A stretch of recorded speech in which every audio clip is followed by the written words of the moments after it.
A Christmas Carol by Charles Dickens. An excerpt. Stave 1. Marley's Ghost. Marley was dead, to begin with. There is no doubt whatever about that. The register of his bureau was signed by the clergyman, the clerk, the undertaker, and the chief mourner. Scrooge signed it, and Scrooge's name was good upon change for anything he chose to put his hand to. Old Marley was as dead as a doornail. Mind, I don't mean to say that I know of my own knowledge what there is particularly dead about a doornail. I might have been inclined myself to regard a coffin nail as the deadest piece of ironmongery in the trade. But the wisdom of our ancestor is in the simile, and my unhallowed hands shall not disturb it, or the country is done for. You will, therefore, permit me to repeat emphatically that Marley was as dead as a doornail. Scrooge knew he was dead. Scrooge knew he was dead? Of course he did. How could it be otherwise? Scrooge and he were partners for I don't know how many years. Scrooge was his sole executor, his sole executor, his sole administrator, his sole assign, his sole residuary legatee, his sole friend and sole mourner.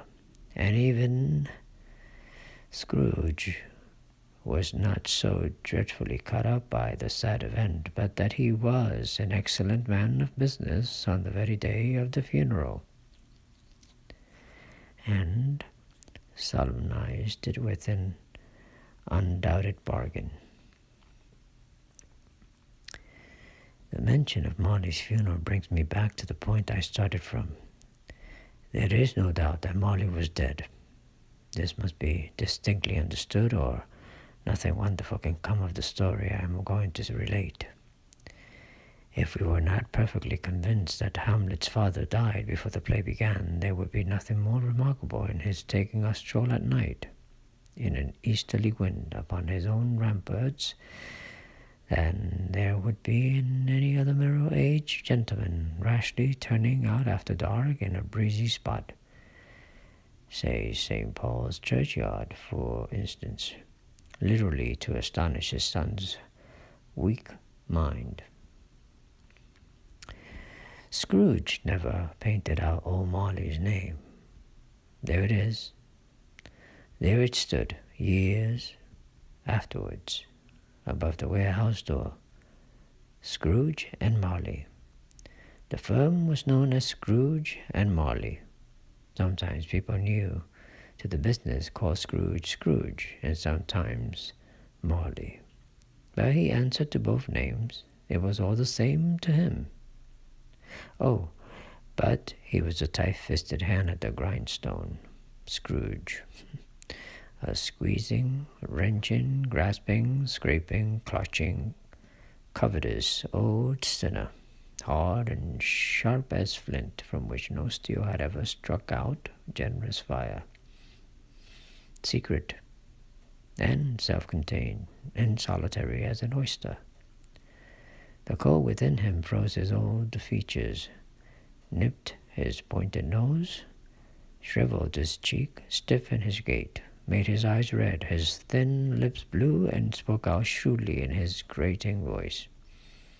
A frosty rime was on his head, and on his eyebrows, and his wiry chin. He carried his own low temperature always about with him. He iced his office in the dog days and didn't thaw it 1 degree at Christmas. External heat and cold had little influence on Scrooge. No warmth could warm. No wintry weather chill him. No wind that blew was bitterer than he. No falling snow was more intent upon its purpose. No pelting rain less open to entreaty. Foul weather didn't know where to have him. The heaviest rain and snow and hail and sleet could boast of the advantage over him in only one respect. They often came down handsomely, and Scrooge never did. Nobody ever stopped him in the street to say, with gladsome looks, "My dear Scrooge, how are you? When will you come to see me?"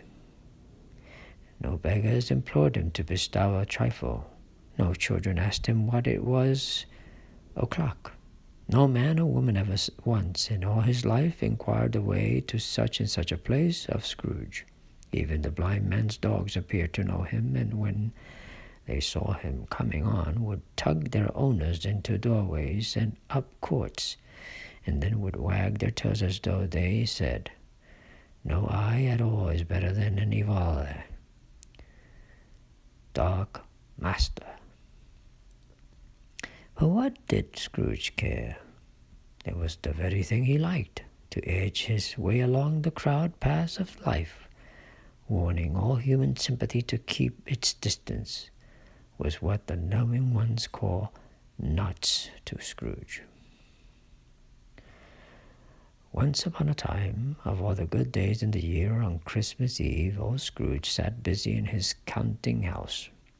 It was cold, bleak, biting weather, foggy withal, and he could hear the people in the court outside go wheezing up and down, beating their hands upon their breasts and stamping their feet upon the pavement stones to warm them. The city clocks had only just gone 3, but it was quite dark already. It had not been light all day, and all candles were flaring in the windows of the neighboring offices like ruddy smears upon the palpable brown air. The fog came pouring in at every chink and keyhole, and was so dense without that although the court was of the narrowest, the houses opposite were mere phantoms. To see the dingy cloud come drooping down, obscuring everything, one might have thought that nature lived hard by and was brewing on a large scale.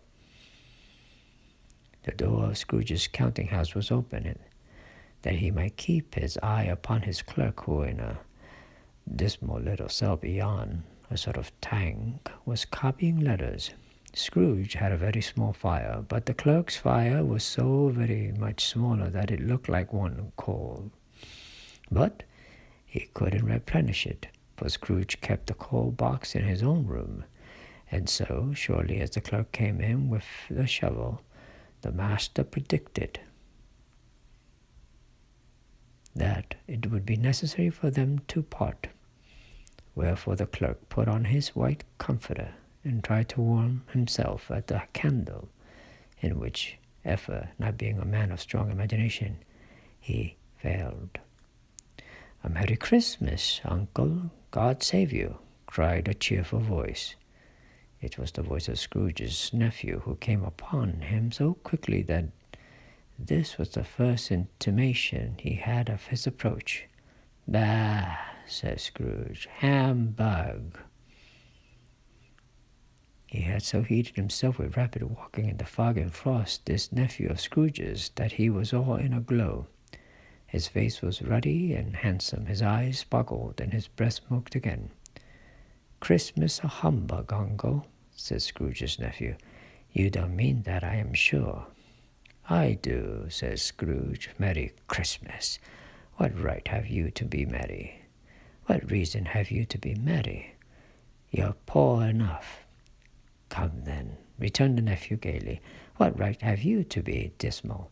What reason have you to be morose? You're rich enough." Scrooge, having no better answer ready on the spur of the moment, said, bah again, and followed it up with humbug. Don't be cross, uncle, said the nephew.